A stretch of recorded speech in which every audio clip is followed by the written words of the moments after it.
Let's make my creek crossing quilt pattern that uses half of a charm pack and only 3/4 of a yard for the background.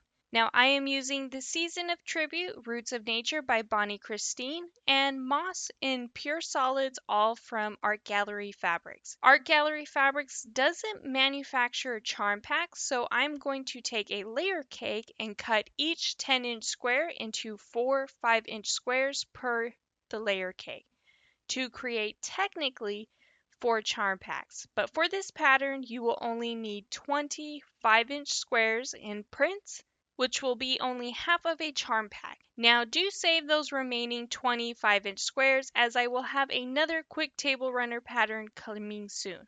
Next, with your 3/4 of a yard, you are going to cut one 7.5-inch by width of fabric strip and subcut it into 4 7.5-inch squares.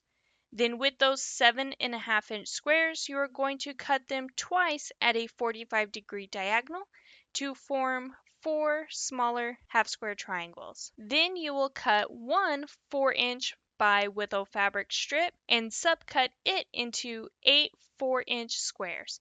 Then with those 4-inch squares, you are going to cut them once at a 45-degree diagonal, and that is it. With the remaining yardage, you will go ahead and subcut them into 2.5-inch strips just for a finishing border. Now it is time to piece your quilt block together. And first you are going to select 5 different prints in 5-inch squares from your charm pack and place them like so. Then take 4 of your smaller half square triangles and place them on your corners. And lastly, your larger background half square triangles for the sides for your quilt block. Now we are going to sew everything together on a diagonal. Then you're going to sew your diagonal rows together until you have completed your quilt block. Your block will measure as a 13-inch squares, and if you need to trim your quilt blocks up like I do, take any square ruler that you have and measure a 1/4 inch away from the points of your print fabrics and go ahead and trim the excess off.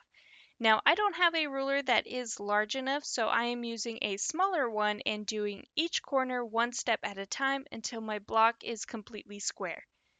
Then all you have to do is repeat these same steps until you've made a total of 4 quilt blocks.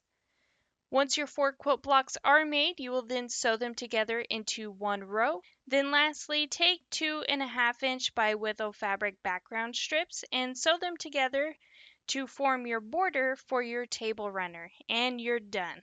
Now to save some fabric, because you know nothing goes to waste here, I am using the leftovers from my 7.5-inch by width of fabric waste from cutting the 7.5-inch squares, and I'm actually going to cut smaller 2.5-inch strips to complete the full length for my table runner. And here is what my table runner looks like all complete.